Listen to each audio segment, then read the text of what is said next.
Hi, this is Jacqueline from National Mortgage Professional Magazine. I'd like to welcome you to today's webinar, sponsored by Monster Lead Group and presented by Ken Bart and moderated by Michelle Boucher. I'd like to thank all of our webinar attendees for taking the time out of their busy day for this very valuable and informative webinar.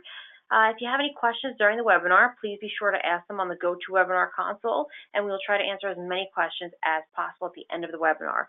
A recording will be sent out tomorrow. Without any further ado, I'd like to turn this over to Michelle.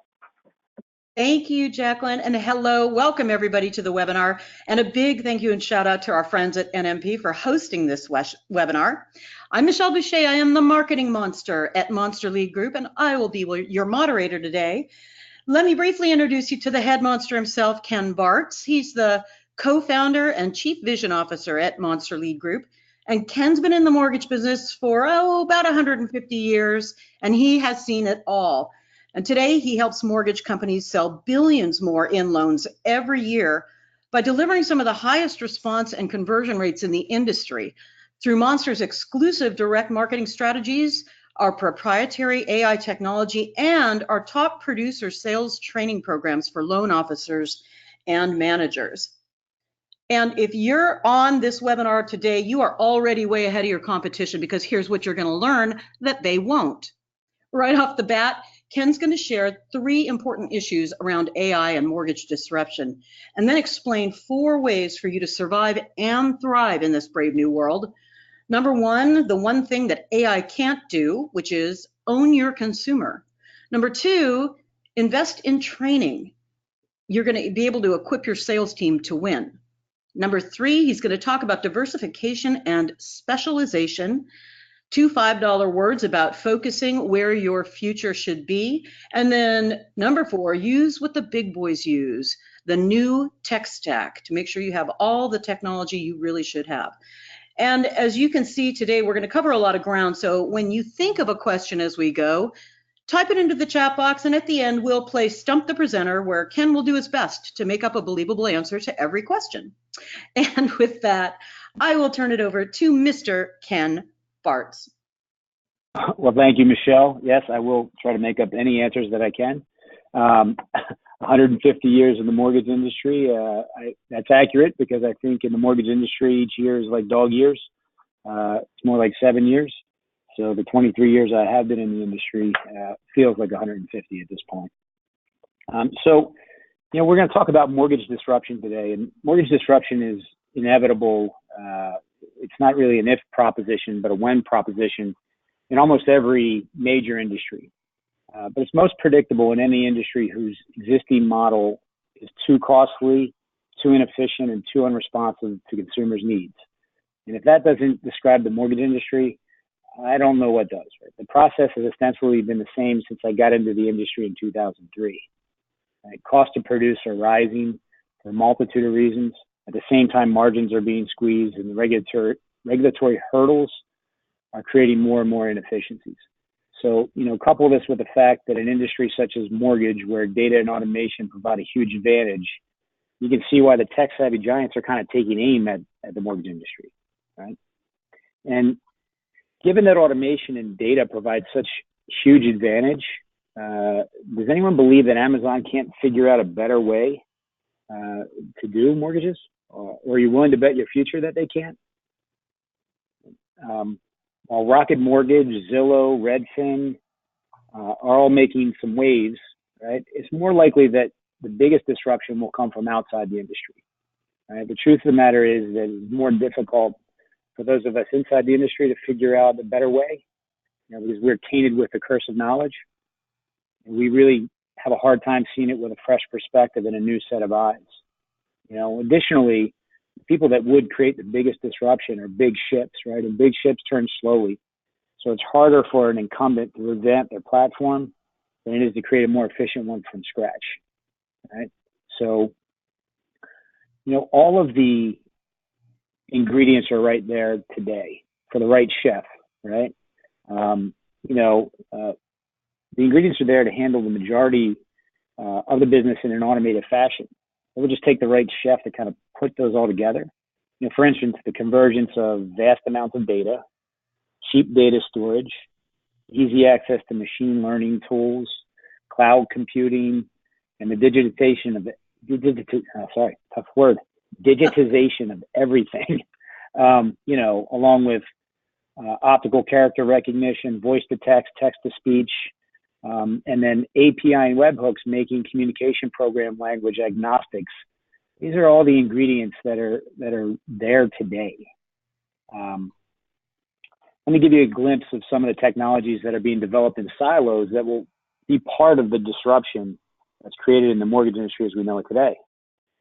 First, I'll start with some industry-specific technology that you guys may recognize or that you may know of that is either readily available or will be in the near future. So companies such as FinLocker and Docket are racing to automate the aggregation of the consumer documentation necessary to close a loan. If you think about it, almost all the documentation lives somewhere electronically. Right? Our W-2s, tax returns, bank statements, employment information, it's all stored digitally somewhere. This is the beginning of the consumer consent automation of loan processing. And within the Docket platform, some may have heard of this, but they're creating a thing called the Loan Optimizer. And that's being developed in the not too distant future. It will be able to analyze a credit file to determine better ways to maximize debt ratios or restructure debt to better serve the client. This type of technology will speed up application to close times, drive down lenders' costs, and ultimately drive down overall loan costs to consumers. This is just an example of how the lending process can and will get more efficient and consumer friendly. There's some other tools which will be used to disrupt the mortgage industry as they're sewn into these other technologies, and you'll recognize all of them, right? Speech to text, text to speech, artificial intelligence, machine learning. While they sound the same, they're a little bit different. And you're probably already familiar with Google Assistant, Echo, or Siri, right? So the tools already exist to have AI listen to calls and rationalize structured data from unstructured data of a phone call. What that means is that data can be extracted in a structured fashion from a mere phone call. Machine learning can crunch that data and make accurate assertions as to outcome and intent. As our speech to text gets better, the need for a sales rep will go down. Right? Google Assistant can already do simple things like book appointments for you. Right? It's only a matter of time before that technology gets tied to a decision engine and a financial optimizer to spit out compliant real-time offers, which can be initiated by the consumer and processed in an automated fashion, and all that without ever speaking to a human being. If you don't believe me, well, Quicken does, and this is how it actually starts, right? Rocket Mortgage, this is a consumer interaction with a mortgage platform that doesn't involve human interaction. So what does that mean for the consumer? Well, as this gets better, it will mean more and better options that are delivered cheaper and faster. And if that doesn't sound like Amazon, I don't know what does, right?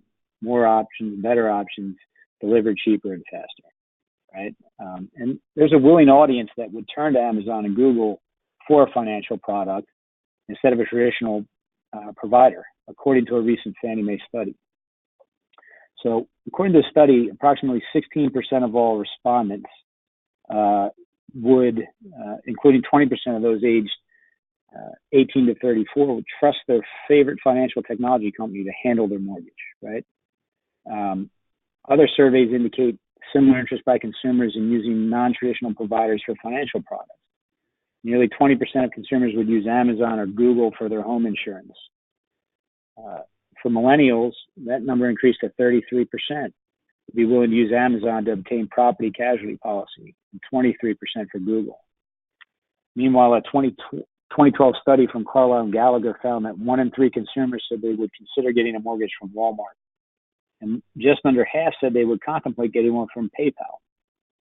If you consider that no one owns more than 7% market share in the mortgage industry, and most have 1% or less, those numbers really should be concerning.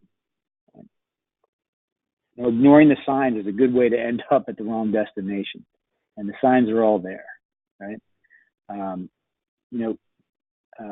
Adora Svidtek, who's considered the smartest kid in the world, she teaches teachers how to teach. She gave a TED Talk, and in this TED Talk, she said to try to teach ignoring technology is to ignore the progress that we've made over the last century.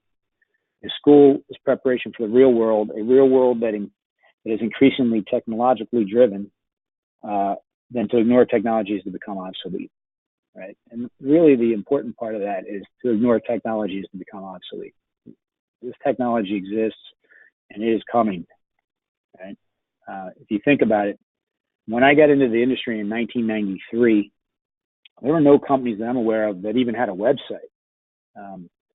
When I started my company in 1997, I didn't have a website. But by 2003, you couldn't be in business without one, right? So these changes are coming if we want them or not. And it will create two categories of industry professionals. Those who benefit from the advancements and those who get passed by. Imagine trying to operate today without email, text, cell phone, an automated underwriting engine, your CRM. Even when I got into the industry, there was no credit scoring. Wasn't that long ago that all of those things weren't really a mainstream part of business, and it didn't take very long for all of those to become mainstays in our life. These changes are coming if we want them or not, and like I said, it's going to create two categories of the industry insiders: those who get passed by, and those who benefit from the change. So I won't spend too much time on those who get passed by because that formula is really simple, right? Keep ignoring the fact that things are changing and keep doing what you're doing. I apologize if I oversimplified that, because I'm sure some of you or each of you is doing at least some of the things I will mention shortly. I just don't believe you can afford to do only some, because having enough loyal market share when the disruption comes is going to be paramount to survival. If you understand and prepare now, you can be amongst those who benefit. You see, technology has a really big limitation, and that limitation is it's not human. So while speech to text can be analyzed and understood by a computer, our communication abilities as human beings are far superior. We can listen to the nuances of what someone is saying and make inferences. For example, my kid going to college, hopefully they get a scholarship because I need to retire one day. A human can pick up on the fear of not being able to pay for college or the lack of money saved for retirement, while a machine would not rationalize it quite the same way. So those who will benefit from the technology will use it to help serve their customers better solutions more quickly at lower costs. Will embrace the technology and become almost symbiotic with it. So ultimately, those of you who do this will become exception engineers. Because machines are going to kick out exceptions. And most importantly, you're going to be relationship managers. You will own that consumer relationship, and the customer will value your input. You'll be able to diagnose and solve clients' problems. You'll really understand their client's needs and wants. Right? You must become their trusted advisor. Consumers are willing to pay more for information from people they trust or a trusted source. So utilize that technology to become the trusted source, then utilize it to make the experience better, and then to ultimately drive down the cost to the consumer. In short, overserve them. Right? This is where I usually get asked, how, right? Well, if you're a loan officer, sales manager, marketing manager, you need to change the way you view a lead. As an organization, you should be looking at these as opportunities to own the consumer, right?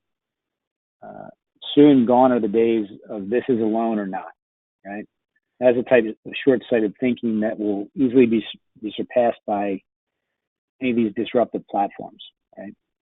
Each call, web form, inquiry, inbound phone call is a seed that should be planted, nurtured, and owned, right? Not just the ones that go on to become loans. So loan officers must be taught to stop looking at a lead as what the lead can do for them, and to start looking at it as what can I do for the consumer. Right? Companies spend millions upon millions of dollars a year to speak to tens of thousands of consumers to do a couple thousand loans, right? And what happened to the rest? We're missing the opportunity to gather market share because either we don't have the systems or the mindset to do anything about it. So companies are sitting on these gold mines and don't even realize it. your current database of previous consumers, your database of turndowns and missed opportunities is a gold mine. This is a case study we borrowed from a company called Sales Boomerang, and they analyzed missed opportunities in people's database. You can see there's a total lost opportunity in this particular database of $97 million in loan volume. And this is from their own internal database. The scariest part of this is it's not a very big database.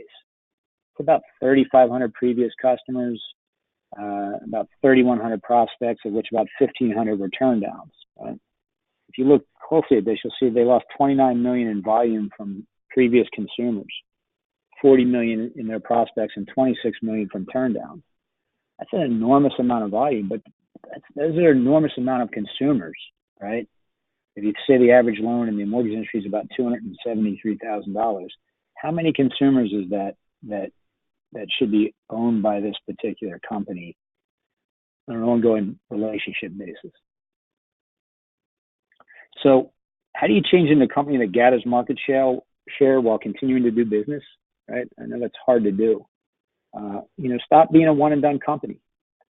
Make consumer engagement job one for your public facing staff. That means loan officers, sales managers, processors, anybody that deals with the consumer. Institute policies and systems that will aid the loan officer, your management team, and marketing to overserve the consumer while creating efficiencies to make it affordable to do that. I think it really starts with training and reinforcement. Loan officers need to see the long-term benefit in owning their turndowns, right? Not just in what they get today. They also need consistent training. Can you imagine a Major League Baseball player going through spring training and then not practicing the rest of the season? That is almost as state of training in the mortgage industry. Right? I see it over and over again. Companies need to invest in ongoing training and create accountability that's shared by the loan officer in their own ongoing assessment of their progress. I deal with a lot of companies, and I can't tell you how often I hear, my guys are seasoned, right? By that logic, if seasoning logic meant anything, by that logic, I should be in the NBA, right? I've been playing basketball since I was 8. I've even practiced a few times, had some coaching, and played a bunch of pickup games in my neighborhood. Right? Just because I've been doing something for a long time doesn't mean you shouldn't be looking to improve. And it also doesn't mean you're good at it, right?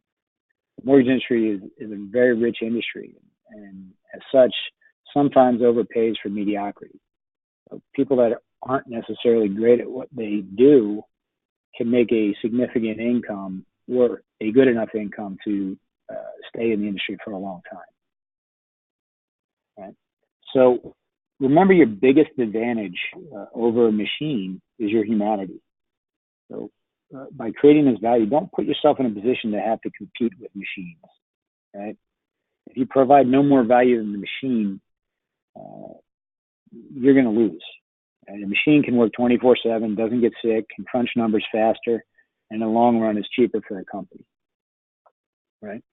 So I'll tell you one secret that will really help from a sales perspective to start to create more value as a company for your consumer. The first step is to stop selling mortgages. And I always get this kind of crazed look when I say that in front of groups, like, what do you mean? So mortgages are simply solutions to people's problems, right? The only reason people have a solution is problem number one. I want to buy a house, but can't come up with all the cash, right? Mortgage equals problem solved, okay? So we need to teach loan officers to look for problems and help solve them. This creates value, right? Real value for consumers. In the absence of value, there's only price, right? So a good example of the problem of the lack of value being given out in the mortgage industry can be seen in the data sets. So in 2018, when interest rates went up, there was a proliferation of cash out mortgages that were done, right? And that seems kind of intuitive, right? It seems like, okay, that makes sense. The rates go up, everybody switches to cash out. What didn't make sense is that the majority of the loans that were being done as cash out in 2018, as a percentage, the largest percentage of those loans were loans that were previously originated in 2017. So those were people that refinanced in 2017 at a much lower interest rate and then refinanced in 2018 to a higher interest rate and took cash out. And the reason for this is they were underserved. Why would they have not taken cash out in 2017 when they had the opportunity, right, at a lower interest rate? Well, quite frankly, they just weren't offered that, right? So, and because clients are underserved and they're not owned, the fact is that most borrowers are kind of company agnostic. They purchase from one company and they refinance with another, only to refinance later on with yet another. If you want better client engagement, more loyal customers, then sell information. And I don't really mean sell the information, but rather sell the idea that a wise consumer needs information, that you want to be a trusted source of that information without any obligation. Because you should know that if you are that trusted source for information, eventually you're either going to see a problem that they have that you can solve, or they're going to know they have a problem and they're going to come to you to help solve it. So diversification and specialization is another way to insulate yourself from the impending disruption in the mortgage industry, and will help solidify your future value. Right? Machines can be taught to be very efficient at normal things. And there are areas such as non-QM where the nuances might make automation more difficult. Right? So these are good niches to be proficient in. There's also going to be incumbent that you can't be a one-trick pony going forward. Right? If you only do one type of loan or work with one type of transaction, you need to spread your wings. Right? And owning your consumer will help you do that. If you're a purchase loan officer, then you should own that consumer and be there for them to serve them when the time comes for them to refinance their property. If you are a consumer direct refinance loan officer, then you should be looking to spread your wings and find opportunities to help people purchase homes. You can't be a one-trick pony in the future. It's going to be too limiting. So, once you kind of done training, right, there are technologies that exist today that you should be deploying to solidify your training and client ownership, right? So we need to give our loan officers, we need to give ourselves the tools to be able to compete and own that consumer, right? So, there are technologies like Cortel, which is an AI-based mortgage-specific call monitoring. If you're in a consumer direct environment, or take a bunch of inbound calls, the software can take structured data out of your unstructured data. It can help you monitor those calls. Unfortunately, the average mortgage call lasts 7 minutes. So there just isn't enough time for managers to listen to calls and make real-time corrections or find missed opportunities. But fortunately, machines can do it for pennies. They can alert you to missed opportunities, help with actually assessing and creating skills-based training. They can help with compliance, and they can also measure customer engagement. I mentioned Docket earlier. That digitizes the loan process, sources your data, and allows borrowers to complete the loan process relatively in an automated, frictionless manner. If you think about frictionless, that's a great word to think about, because taxi cabs have been around forever, right? And most of us probably didn't utilize them that much, right? But I would bet that most of you utilize Uber quite often, right? And it's because of that frictionless transaction. There's a reason that you interact so much more with Uber than you ever did with a taxi cab, right? I mentioned Sales Boomerang earlier in this presentation. Sales Boomerang is the mortgage industry's only borrower intelligence system. And that kind of allows you to monitor borrowers and prospects for qualifications and opportunities based on macros. It really brings your life to data. It brings your data to life. I apologize. It allows you to listen to your database and gives your database a voice, right? And you've seen earlier how much value there is in your database. Engagement platforms, right? So you need to automate the reconnection with your consumers, whether it be prospects, turn downs, and even current clients. So, many CRMs have them. as add-ons. I know that Accelerate does. There's some other mortgage-specific engagement platforms out there. And then I think surveys, like social survey, those things can serve kind of a dual purpose. I think data is really important for you as a loan officer or a mortgage entity, mortgage platform. That serves a dual purpose. It can work as marketing. It also allows you to gather data to better serve your clients. Because at the end of the day, like I said, the segment of the industry that's really going to benefit from the beginnings of this disruption and the technologies that come with it are going to be the people that learn how to manage the relationship, own the consumer, and use the technology to better serve that consumer. Okay, so in closing, I'm going to give you a little glimpse of the real future of the mortgage industry, and it's one step even beyond what we've talked about today, beyond Amazon's, beyond all of those things.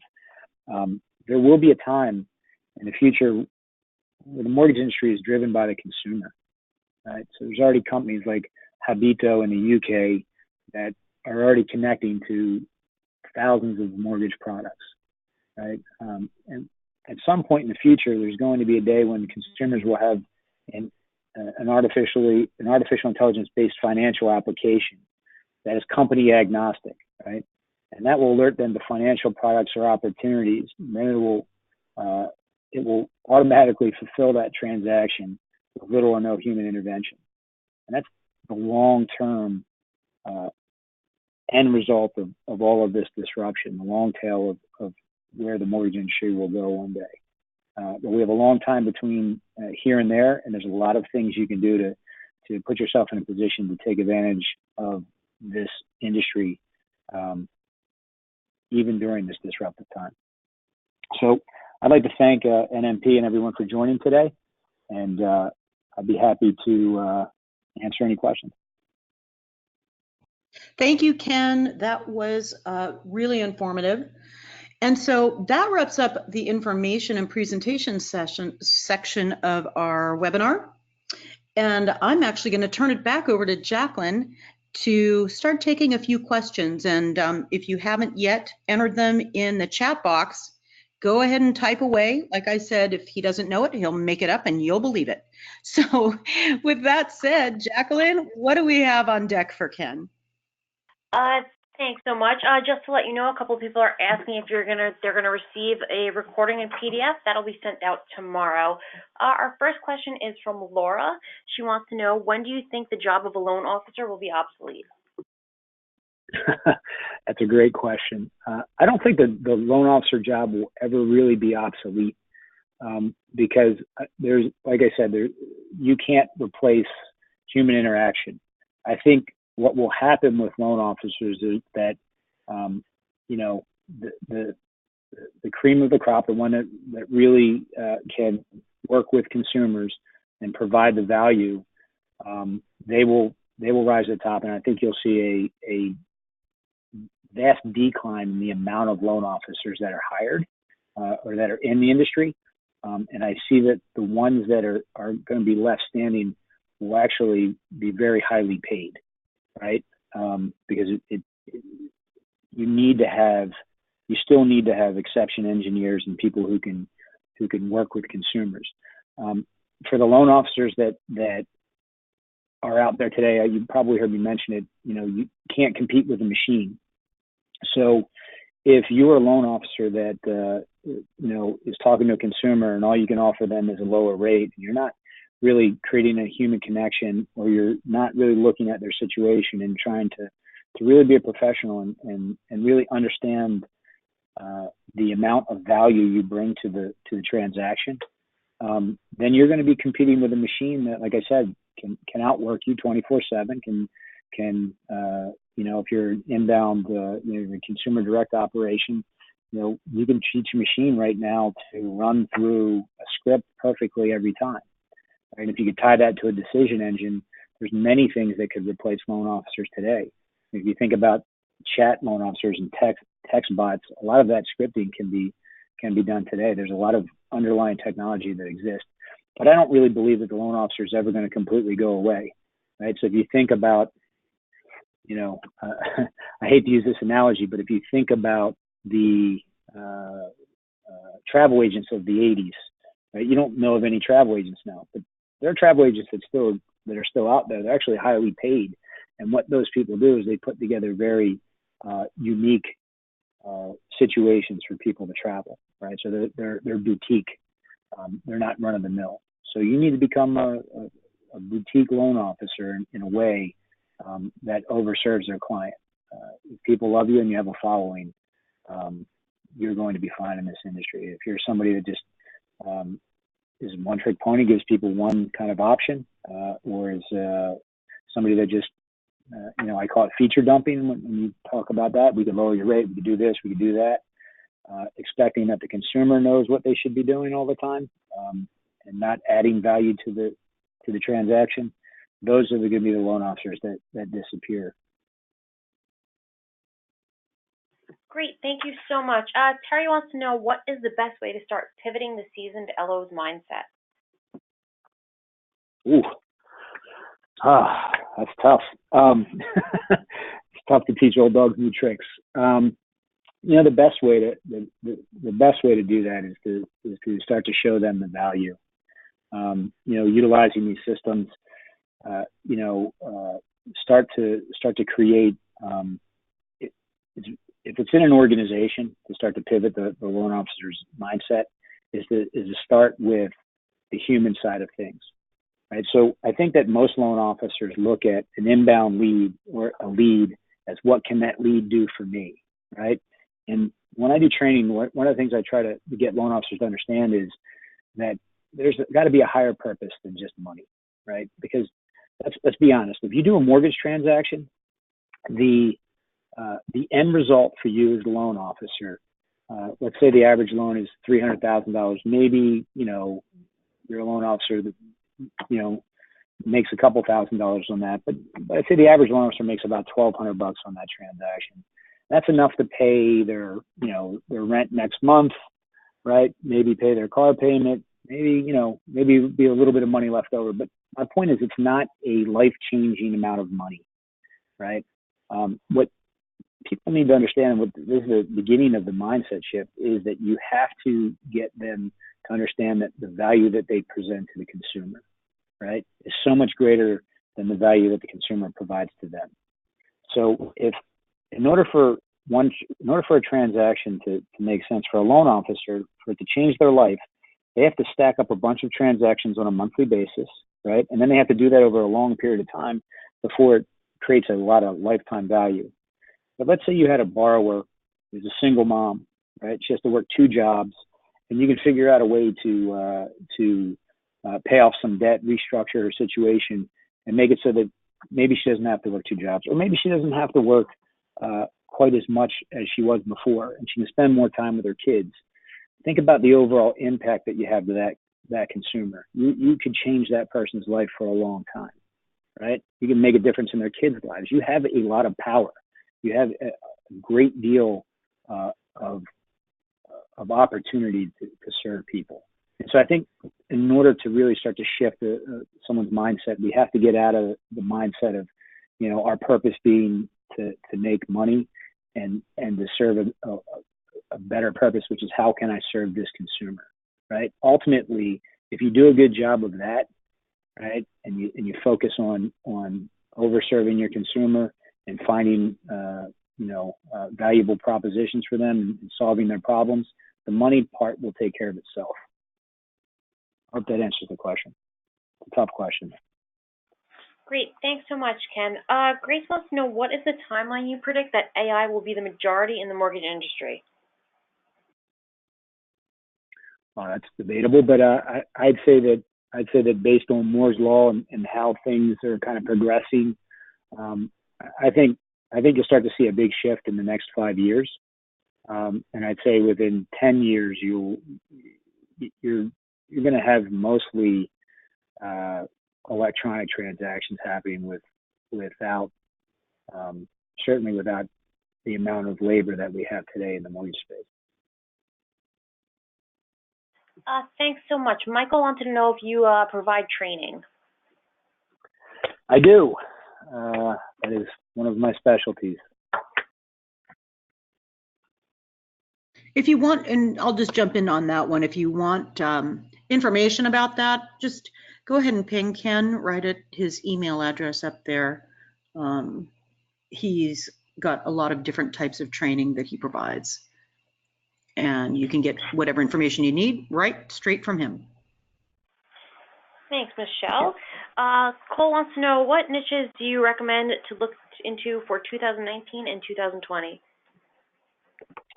So if I were a loan officer today, I would definitely be exploring the non-QM world.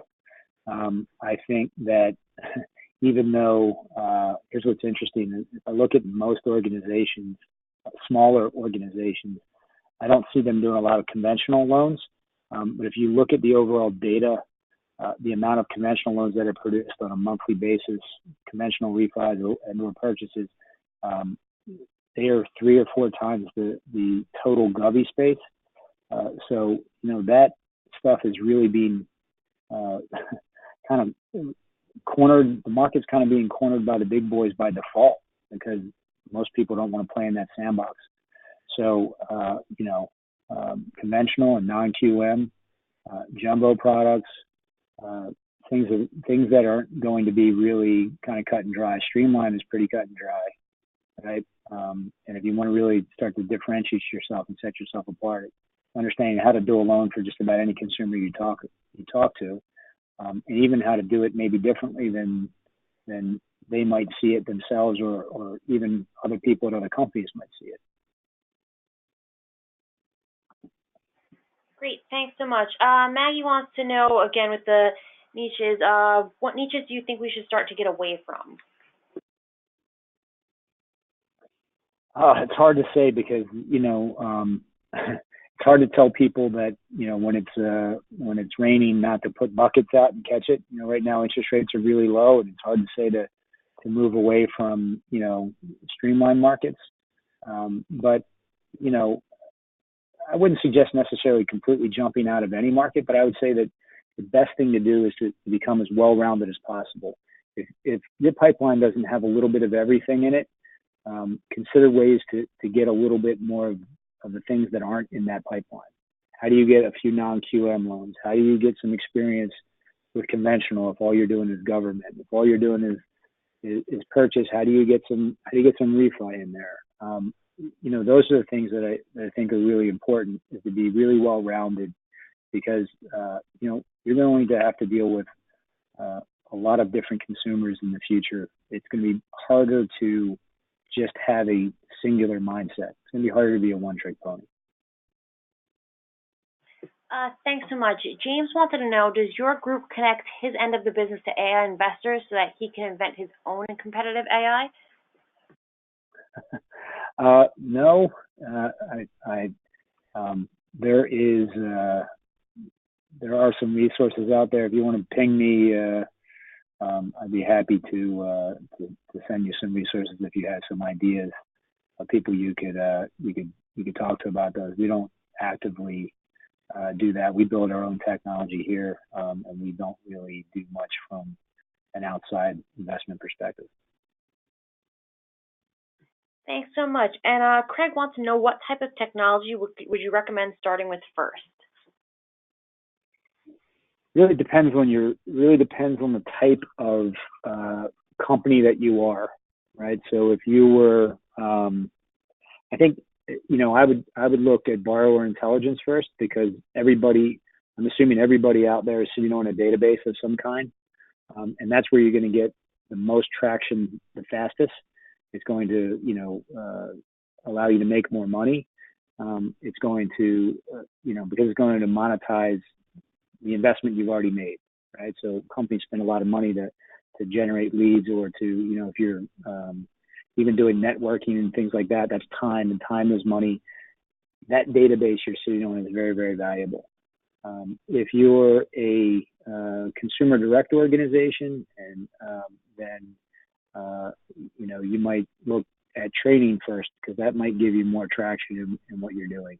But if I was going to pick one technology today and sitting on a database, I would look at some form of tracking and monitoring, borrower intelligence system like Salesforce. Thank you so much, Ken. That's about all we have time for today. I'd like to thank everybody for attending the webinar, and a special thanks to Michelle for moderating and Ken for a great presentation. If you want to contact Ken, his email is on the screen. Any questions that we do not have time for will be sent to Ken. Have a great day, and we'll see you on the next webinar. Thank you very much, everyone. Thank you. Thank you, everybody.